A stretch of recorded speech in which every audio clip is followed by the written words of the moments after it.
Well, I think some of the other panel members would be able to elaborate on this a little bit as well. But I think a fair amount of our research portfolio includes planning as well as multimodal transportation.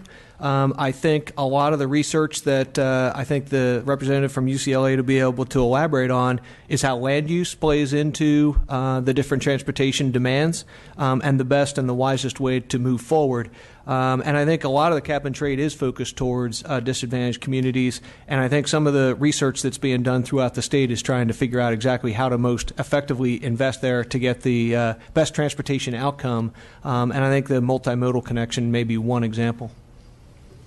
Yeah, I think that one of the things that our work has shown is there's a couple ways we can think about that. We can think about expenditures in districts where you have high proportions of low-income residents, but you can also look at how low-income travelers use existing transportation systems and how those revenues can be targeted to make sure that not just facilities running through a district make you make an investment, but also that you're investing in the services that low-income households use for their travel. And so that's one of the things that we point out is that this work should be targeted to the kinds of services that are most likely currently utilized by low-income households.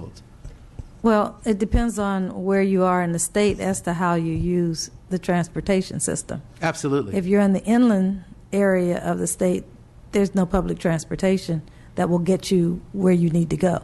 Yes, so, and we actually advise against sort of thinking as public transit as the universal sort of support for low-income travelers.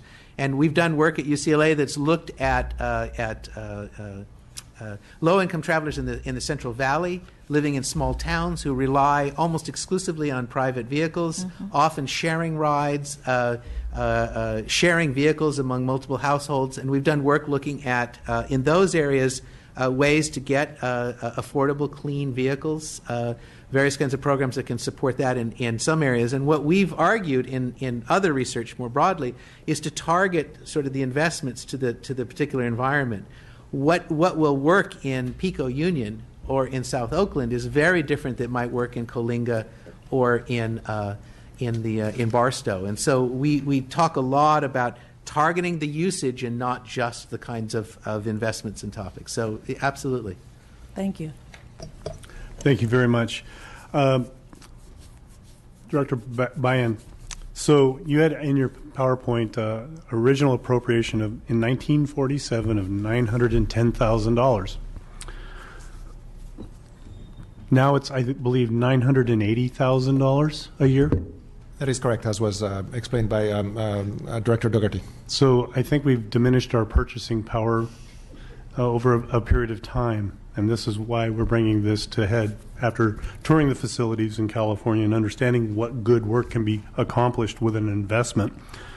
I guess both directors, one of the things that we've noticed, and I think is sometimes of a frustration, is that when research is accomplished, that we're looking for results that are measured in a matrix that can be shared and understood by the legislature. We've been told in other areas that that they can't measure it in a certain way, but if we're going to have an investment and be the funders of these programs, that we want you to be able to report back to us in a way that we can understand that we are actually accomplishing your goal and our goal as a co-equal goal. And so we're looking forward to as this progresses, but it's just kind of a FYI that's what we're trying to accomplish going forward. I know based on your experiences with AASHTO, Malcolm, what do other states do to encourage innovation that could be applied here in California that we can actually move forward? Well, I think there's always opportunities to learn from other states. I will also offer up that I think that a lot of other states are learning from what California is doing because of the things we're doing in research. Our division chief for research previously was Coco Braceno, who is now the deputy for programming and planning and modal programs, as well as Jim Appleton for our division chief for research, interact in that AASHTO forum. on a national basis to compare notes on what they're doing as well as what we're doing. On a previous comment, one thing that I will offer is we have provided you our annual research program highlights. That is from 13-14. Our 14-15 year will be published in the very near future, and we'll make that available to you. That does give you a little bit of a snapshot of where we're investing our dollars. As far as taking that research and getting it out to the street, such that it's to practitioners as well as decision makers, we have the tech transfer program, which we actually invest in trying to disseminate that research as much as possible. Another trend in recent years that we've been working very closely with each of the institutions, and specifically the UC campuses, is working on their research portfolio and comparing it with our research portfolio needs for the Department of Transportation and where we need that, making sure that we preserve kind of their flexibility in going forward and doing research as they see necessary, but also injecting what the state needs and what the state's priorities are, such that we can get outputs that we can implement in a very short fashion. So we continue to operate on a national basis and interacting with the counterparts in research. Some states are a lot more active than other states. California is one of the most active when it comes to research, but there's definitely opportunities to glean from them. We do a lot of pooled research with other states. And then, in fact, our deputy for maintenance and operations will be in Washington, D.C. later this week as he sits on the committee that selects what research the National Highway Research Program will invest in. And we have a seat at that table, and Caltrans is represented, so there's another opportunity. So would you say California is a leader in the nation in research? I think California is and has been a leader in the nation in research, and a lot of that has to do with our institutions that are represented, some represented here at the table. Are there opportunities to play a greater leadership role? Absolutely. Okay. Well, on that, I'd say that, keep talking to us because we're going to be around for a while. Sure. Basically, and this is of interest because of the constraints on funding that we need to be able to maximize our dollars going forward. And if we can do this through innovation and it's accomplished in a shorter term goal, we just absolutely have to go on that. What would Caltrans like to see in terms of future research agendas or setup going forward as far as the agency is concerned? Well, looking towards the future and building on the comment that you just made, I think we are investing in the future by investing in research. The research we do today is going to pay dividends for the future. So while we are looking at a shortfall in transportation funding today, the research that we're doing, which is a very small part of our program, is investing in delivering those needs to the people of California more efficiently in the future with that new technology. The things that we're always looking at is research necessary for safety. That's going to be a high priority for us. Pavement, structures, seismic, and those types of things, as well as planning and policy type issues that both of my counterparts here at the table have discussed are all areas that we have. Our research program highlights represents where our investments are in different programs currently and where we would be going forward. And a large chunk goes into planning and policy. The next biggest staunch goes into pavement and seismic and transportation safety and mobility, and then geotechnical and structures, multimodal investments and maintenance and things like that. And that's kind of the list is articulated in our annual research program highlights. And I think we have an opportunity to just invest in that in a little bit more of a robust way going forward. So how often does the research coming out of Caltrans get applied elsewhere, and what are some of the notable examples? I got you next. I'll bet you some of my counterparts have examples of this as well. I think we are absolutely leading not only the nation and maybe the world in many respects on seismic design. There are examples of some of the crash tests that we've done with construction work zone, construction and maintenance work zone safety features that have been adopted in other states. We have also gleaned off of research that's being done by other states and incorporated it here in California as well. And I think each of my counterparts may have examples of this. Yes, please. As you look through the book that Director Dougherty passed, I think you will see that it's a really phenomenal relationship that the ITSS units have had with the Department of Transportation, not only because of their support, but because of the fact that we have joint team working jointly on these programs. So thank you. I can give you a few examples to that. So, for example, the metering example that you saw with the Bay Bridge, I mean, this was pioneering in the 70s, 80s, and 90s.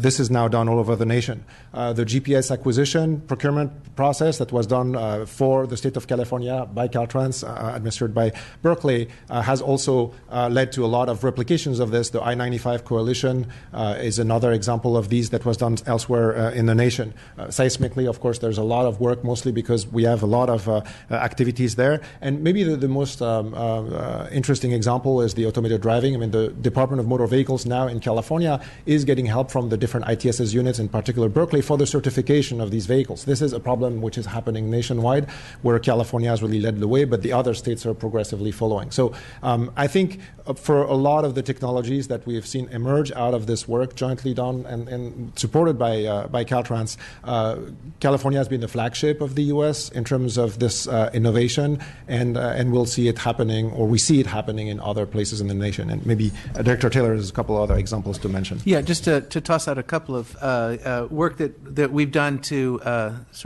develop cost allocation models for public transit systems so that transit operators have a better idea of what it costs to provide service has been adopted by public transit operators in Florida. The Internal Revenue Code has been changed to allow parking benefits and public transit benefits to be treated equally in the tax code that didn't exist before. Now I should have written it down. There was a third one, but it's gone. That I was going to throw out there. Whew, it's floating out there. Thank you for that. Mr. Bloom? Thank you, Mr. Chair, and thank you earlier for highlighting the issue of funding for the ITSs. As your counterpart on the budget side, I want to assure you and assure members of the Transportation Committee that that funding level is something that we intend to, that I intend to address at the upcoming budget sub-3 hearings, and our response to the governor's budget will hopefully include an additional amount, but also a reallocation of the way the funding works between the campuses so that it's spread out in a slightly different way. Thank you for that. It's a very promising statement. I would like to also ask the directors that we'd be happy to work with you to bring your work to policy, which makes Sacramento the place to make it happen. And again, I appreciate the tour that you provided me at UC Berkeley to start this dialogue. And I did it down in UC Riverside with the CSERT program down there, seeing their work there. So we want you to be successful. We want you to be able to work with not only the agency but also the California Air Resource Board in making sure that congestion management can be a useful tool for reduction of greenhouse gas. I would also ask that you look at the process of, from what we're understanding, is the increase in freight that's going to be coming through our ports in the next 3 to 5 years with the larger super freighters that are carrying 22,000 containers. And so that you look at mobility and throughput as an economic driver for California, because it's about a third of the economy going forward. So if you could look at that as an option of research and how we can better be an incentive for the shippers to want to come to California and continue to be here. And then my favorite that I'm looking forward is contraflow and how we can implement it in adding capacity when right-of-way acquisition is almost impossible. So those are some of the dynamics that, just from some of the touring that I've been doing and talking with the director of Caltrans, and how we can better build the economy also is one of the biggest facets that we can acknowledge the investment in you to be able to bring those answers so that we can thrive.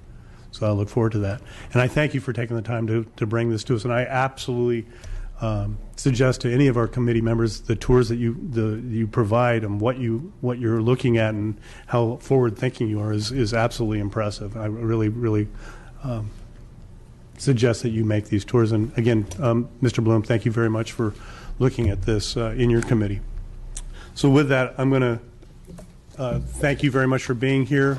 Malcolm, we're going to work on this as you and I always do. And again, don't be strangers. We're going to rely on you to partners in this going forward through the technology aspect. Thank you, Mr. Thank you. With that, we're going to move on to our second panel, which is Ross Chittenden. He's the Deputy Executive Director of Projects for the Contra Costa Transportation Authority. Daniel Mitchell is the Executive Officer for Project Delivery, Los Angeles Department of Transportation.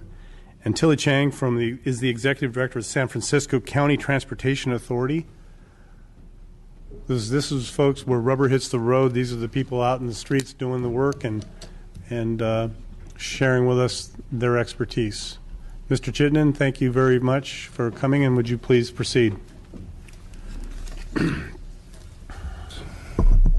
Thank you, Chairman Frazier. I appreciate you inviting me here to speak to you today on this topic that's very important to me personally and very important to the board that I work for, and I'll explain that as I go through my notes here, and other members of the committee, greetings. Yeah, my name is Ross Chittenden. I'm the Deputy Executive Director for the Contra Costa Transportation Authority. Contra Costa Transportation Authority, also known as CCTA, so you hear me say that quite a bit, is a congestion management agency for Contra Costa County. We're also administer the half-cent sales tax program known as Measure J, so we're one of the 20 so-called self-help counties that invest in ourselves to improve transportation. I know that many of you know my boss, Randy Iwasaki. He's not able to be here today. He sends his regrets, but I'm certainly happy to be here to speak on his behalf. I've been at CCTA for about 5.5 years. Prior to that, I was with Caltrans for 27 years and executive and management roles, so I helped with the process to prioritize research.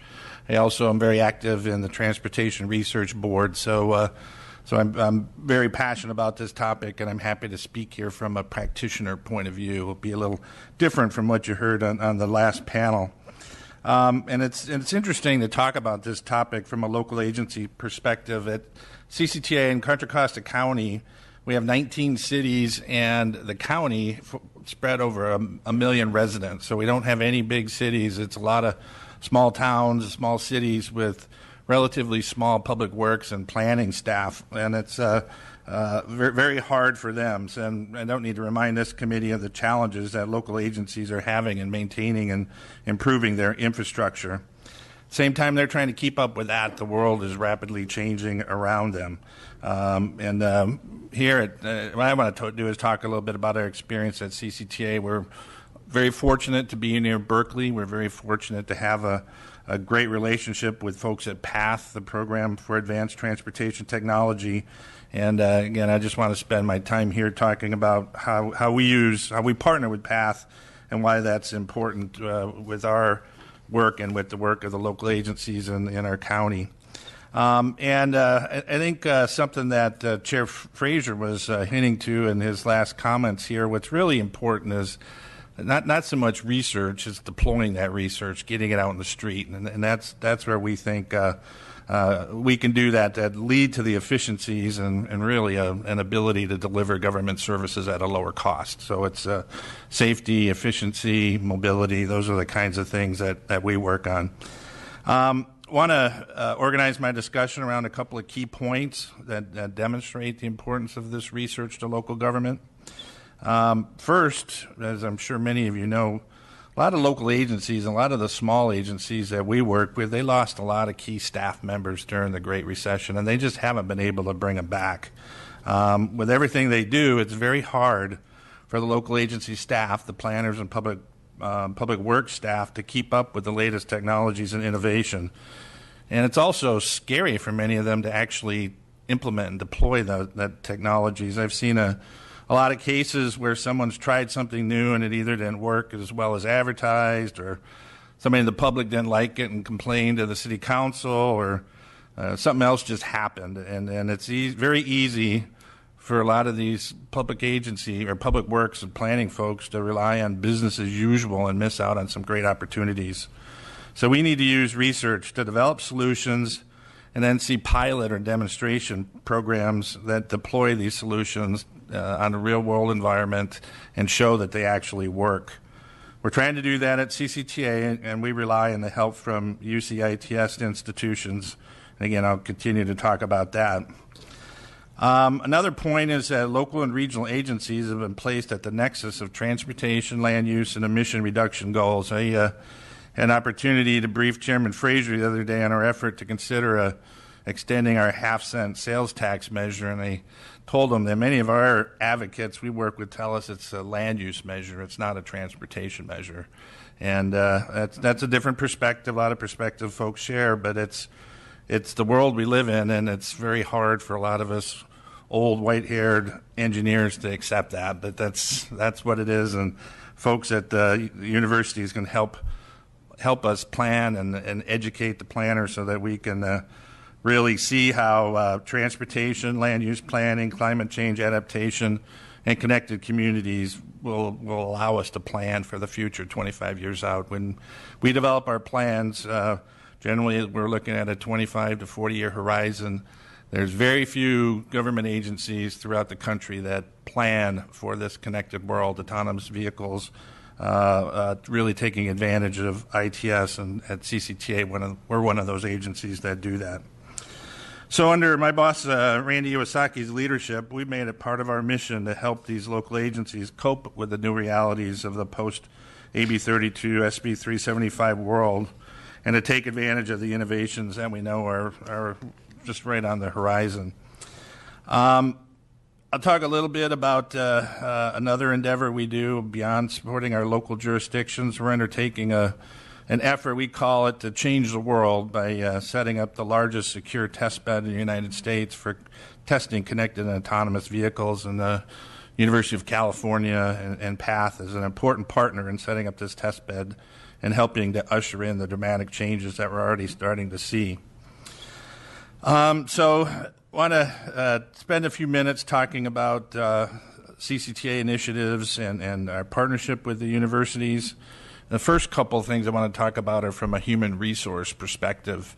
One of our employees, a gentleman named Hisham Nawemi, attended University of California, Berkeley Institute for Transportation Studies, and Hisham was our lead for the I-80 Smart Corridor project that'll soon go live to help relieve traffic congestion on Bay Area's worst commute corridor. And Hisham will also be our project manager to expand this concept to I-680 corridor, which has now become the Bay Area's fifth worst commute corridor. And on that project, we will be looking at bus on shoulder lanes and a contraflow lane. So we'll hopefully be able to bring that to you, Mr. Chairman, and at least we'll be looking at it. And then as we do that, of course, we'll build on the I-80 Smart Corridor. We're always learning. And then we'll also implement a lot of developments, many new developments that have occurred at PATH and other UC ITS institutions over the last few years. So I bring up Hisham because he's just one example of the many professionals that benefited from studies at UC ITS. And then, of course, the I-80 Smart Corridor project is just one example of the innovative pioneering at UC. With the students, this is something I think that's very critical, is we need that steady stream of students who are, number one, interested in advancing the state of practice for ITS, and number two, willing to stay in the field. A lot of engineers that are coming out of college now, they have choices to go to high-tech companies or startups where the economic incentive is a little different than working for a public agency. So we need to have that pool, and the UC system has demonstrated they've been able to attract these kind of people from all over the world, bring them to California, train and educate them, and put them out in a lot of organizations throughout California. So we don't want to lose that ability to shape our youth. We need our youth. Second topic is training. You heard a little bit about that from the last speakers. At CCTA, again, this is geared towards educating our local agencies. We have a brown bag lunch we call our tech series, and we bring in folks, sometimes they're researchers, sometimes they're practitioners, and sometimes they're vendors, and we try to hook them up with our local agency planners and engineers to see if there's a match. And we've had a couple of speakers from UC ITS participate and had a few examples that I wanted to share with you guys. The city of Walnut Creek has agreed to allow us to install a device in their traffic controllers, and it's kind of an odd application, but it's kind of interesting. If you're sitting at a red light, you can have your phone set, hopefully for an audible alert, not a visual alert. They'll tell you when the light's going to go red. So a lot of people are sitting at the red light, and when the light goes green. A lot of people are sitting at a red light goes green, and they're still sitting there, maybe because they're looking at their phone or looking out the window or whatever.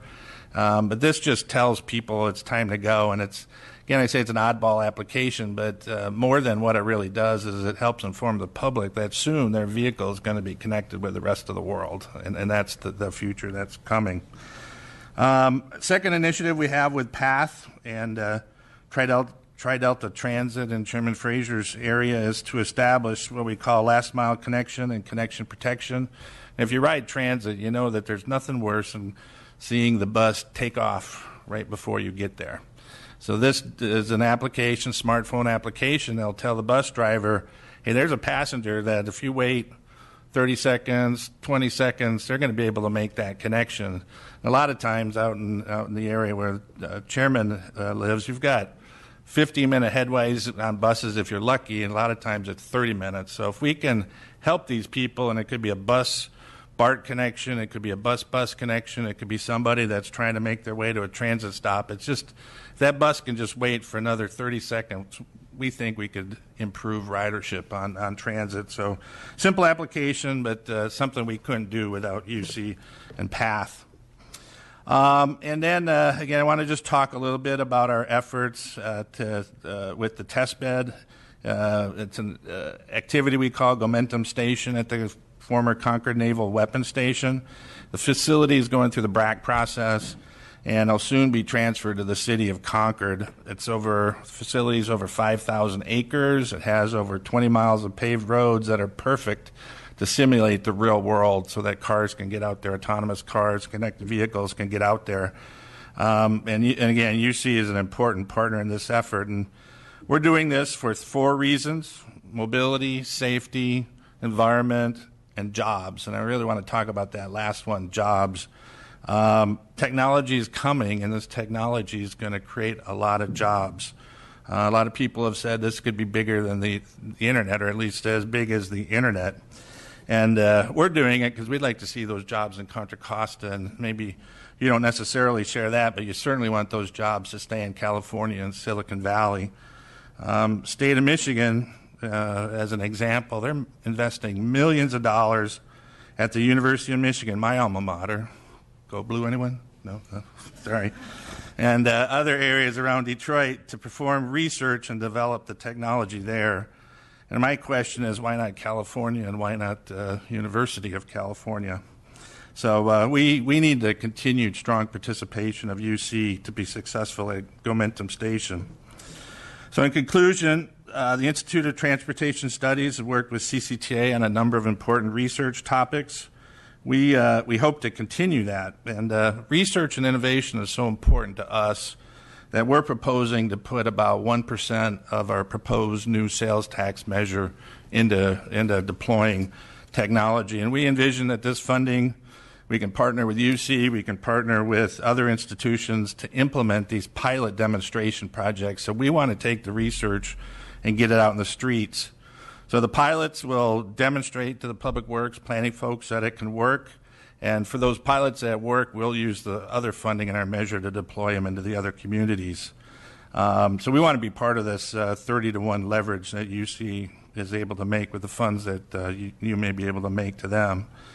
So that's why I'm here today, to express our support for increased funding for UC ITS. And we're not advocating for the 1% that we're putting into our measure. I think the ask when you see it maybe is 0.1%, maybe a little bit less than that. And this small investment will be a huge benefit for all Californians in terms of jobs, transportation, health, and the economy. So we'd like to see your support when that time comes. So thank you very much. Thank you, Mr. Chednin. Mr. Mitchell?